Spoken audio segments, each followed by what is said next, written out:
والله هحكي لكم حكاية صدفة لي أنا شخصيا من زمان. والله ما هكدب في كلمة ولا هحور عليكم. ده حصل بالفعل فعلا. كنت شاب في الإعدادية، وكانت الحياة يعني الحمد لله الحمد لله. فكنا ما بنصدق نأجز في الأجازة، بنطلع نشوف شغلنا ونطلع نجيب رزقنا. فكنت أطلع على أشتغل في مصر هنا، فربنا كرمني وكنت بشتغل في حلوان، بلد جميلة على قلبي وما زالت بحبها. فروحت اشتغلت في سنة أنا وصاحب عمري،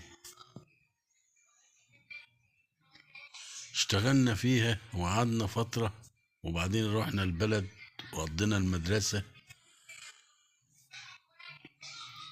والسنة في سنة أنا جيت أجزت وطلعت على إيه، أنا هناك بعد الأجازة كان في زعل مع الله يرحمه والدي، اللي أنا أطلع أشوف شغلي. فطلعت أشوف شغلي ورحت حلوان. وأنا ماشي بدور على شغل في حلوان، دماغي خدتني وافتكرت صاحب عمري يعني بقيت عاوز اقول ياه الايام الجميله، وماشي في شوارع حلوان والله، وبقول ياه لو صاحب عمري ده يجي. الصحوبيه الحلوه جميله قوي، كنا بنخاف على بعض، ولو واحد مننا اشتغل يوم نقسمه مع بعض، لو واحد تعبان التاني يشتغل ونقضي مع بعض، ونيجي نروح لازما الفلوس اللي في جيبي قد الفلوس اللي في جيبه، نبسط اهلنا ودنيتنا حلوه، ما كانش في حد طماع، كنا عايشين مع بعض حلوين.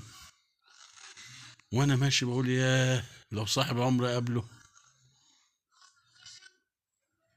والله في نفس الصدفة هو راخر ماشي بيقول نفس الكلام، وابص قدامي فجأة الاقيه قدامي، اغمض عينيا وافتح أقول امانة بجد، وهو زيه.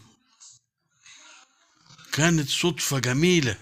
الله اكبر الله اكبر.